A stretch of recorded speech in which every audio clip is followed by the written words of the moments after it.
walima ani yakuma kabini mercredi do magistrat bɛ grève la magistrat ka syndicat min ye syndicat autonome de la magistrature o ye grève dɔ bila sen kan depuis mercredi tɛmɛnen o grève in o kan ka tile 3 de kɛ o tile 3 kɔnɔ o magistrat ninnu bɛ fɛ ka u ka dimi yira min ye u ka doléance damadɔni bɛ yen ka se k'o yira gouvernement na o doléance ninnu bɛ taa u ka sara ka dɔ fara u ka sara kan ani u ka indemnité de risque ani u ka prime wɛrɛw u ka en même temps u bɛ fɛ u ka ministère min ye ministère de la justice ye gouvernement ka budget ka min bɛ alloué o la a ka fara 10% ɲɔgɔn na o ka fara a kan o kabini tile caman o ni ministre kura o ye ɲɔgɔn ye u bɛ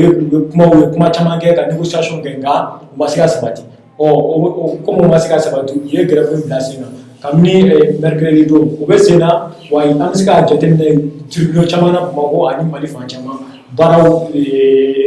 donna ɲɔgɔn na kosɛbɛ o grève in senfɛ mɔgɔ caman taar'u ka certificat de nationalité ɲini u tɛ se k'a sɔrɔ parce que juge tɛ baara la o tile 3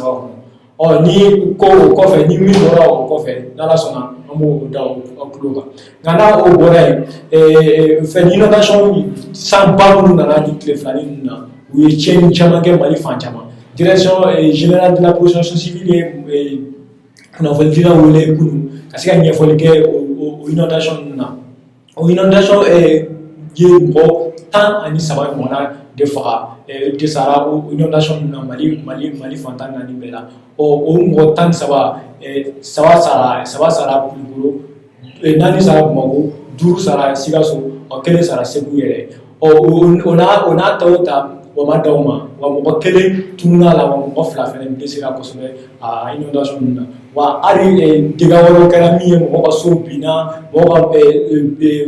fɛn caman bɛ yen u ka minɛn caman bɛ yen o taara donc mɔgɔ caman bɔnɛna cogoya wɛrɛ la min tɛ hali saya ye donc o bɛɛ de sɔrɔ inondation ninnu fɛ minnu taara ka bɔ seulement le 12 juillet ka taa bɛn le 27 juillet ma nin fɛn ninnu bɛɛ sɔrɔla o de fɛ sanba minnu nana Mali fan 14 bɛɛ la o de tun b'an bolo k'a da o kulo kan bi.